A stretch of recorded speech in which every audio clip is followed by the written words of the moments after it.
What's going on, guys? It's Jackson Mixtape, and today we got a little bit of a different video. Not really, kind of, oh well, whatever. Today we're gonna be going over a few of the absolutely essential things in my studio that I couldn't live without that happen to be all under $100. Now, you might be wondering, am I gonna be able to build a whole studio setup out of just these things under $100? No. You won't. But don't click off the video just yet, because these things will help you sound better, help you work better, help your workflow, help your output, help your everything. Let's get straight into it.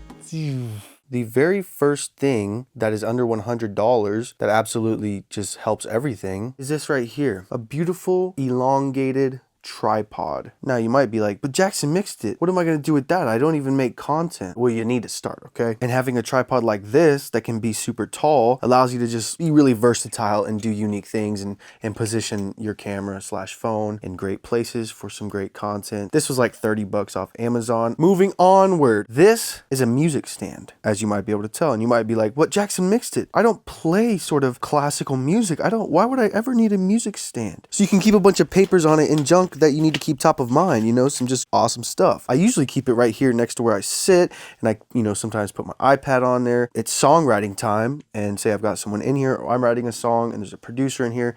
I like to sit right here with the music stand raised up. I could be standing, grab the microphone, I could be sitting, whatever it may be. There's a spot and there's something to hold papers, iPads, phones, all that good stuff. Little detail that goes overlooked and is super valuable. But the next thing is gonna be LED lights. So I've got these stick lights, which are pretty cool in each corner, and they can bounce to music if you put it in that mode. Those were actually 100 bucks on the dot, but I'm sure you can find an option out there cheaper. Always important to create a super aesthetic, dope vibe in the studio. Up here on the ceiling clouds, I also have these string lights. They're just curtain lights that I used rocks to position up there. Those are like 15 bucks. And then back here, we've got this cool little lantern situation. That was like 20 bucks maybe. And then I've got this little laser star projector. That was another 15 bucks, something like that. Super simple, super cheap, under 100 bucks. You should absolutely invest in some cheap, dope lights. The very next thing is something pretty basic studio-esque, but it's a super long XLR cord. The reason this is so important is so, say you have a dynamic mic like this, or you'd like to position your condensers somewhere else, you want to have that ability to move around and position mics wherever you could possibly need to, because you never know. It's always better to have a bit of a longer XLR than you think you might need in your current situation. And you can pick up an XLR cable for, I mean, whatever you want to spend, you can pretty much get an XLR cable for. Don't go too cheap, because quality of cable does affect quality of sound. And then on that note, a dynamic microphone is next on that list. Now this one costs like 280 bucks or something like that, but there are a ton of amazing dynamic mics for less out there. The reason I stress having a dynamic mic in the studio is so important is because you don't have to turn off the speakers. You can sing through it. You can write songs super easily, always have it live, always have it going. It's great for voiceovers if you do content, and with the long cable, you can grab it and walk around the room wherever you want to be. The next thing is going to be a power conditioner. So that's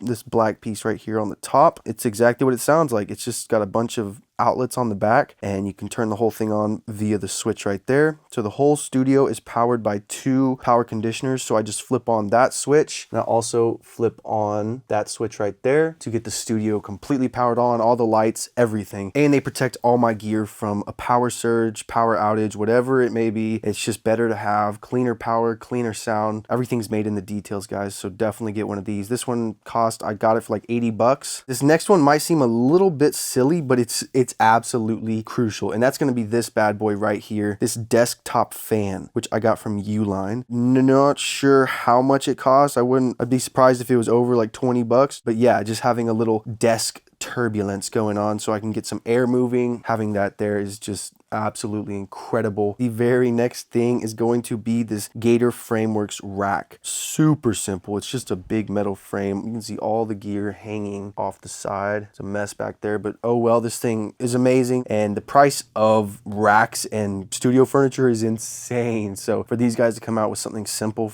and just purely functional, I'm happy with it. This was like 40 or 50 bucks, somewhere around there, but definitely under 100 bucks. The very next thing, guys, is going to be a bookshelf. shelf. This one was like 35 bucks, which is kind of crazy to me. But having books in the studio is so amazing. And a little hack for you, I keep poetry books. So I've got this Christian hymnody, this Christ in Poetry. I've got a couple different poetry books just to flip through when you're having kind of some writer's block and stuff. It's so helpful to go through some poetry and just some word art to inspire you and start getting those muscles in the brain lubricated. And then we move on to the final item that's under $100 that is super beneficial to a studio, and that's going to be this boy right here. That is just a cheap little Bluetooth or aux or radio speaker just to reference your music on that lower quality that's super mid-range prominent. Helps a ton. I've actually got 3 instances of that I'm able to use, actually 4. So I've got that speaker. My Barefoots have this meme switch so I can change it to cube mode, which emulates mixed cubes. I've got the mixed cubes, that's another option. And then I also monitor in mono over here. You always hear big engineers talking about referencing on other things and devices that represent more of the common listening device, like laptop speakers, phone speakers, all that good stuff. Yeah guys, that's it. I mean, I just want to do a little video breaking down kind of some of those little knickknacks and things that people don't really talk about as far as just making the studio a better place to be, making it a little more functional. Remember guys, the whole point of having a studio set up is that it enables a smooth workflow, a fast workflow, whatever workflow is best for you. That's the point of your studio. Prioritize that over looks and you'll be happy with that. Let me know how your spaceship cockpit is coming along. I'd love to check it out. And if you need any advice, as always, be sure to send me an email, jackson@spacemapstudios.com. Go down in the description below and check out all the free goodies I've got down there. Stay tuned. I got a lot of cool stuff coming out soon. So I'll see y'all over there. Let's go.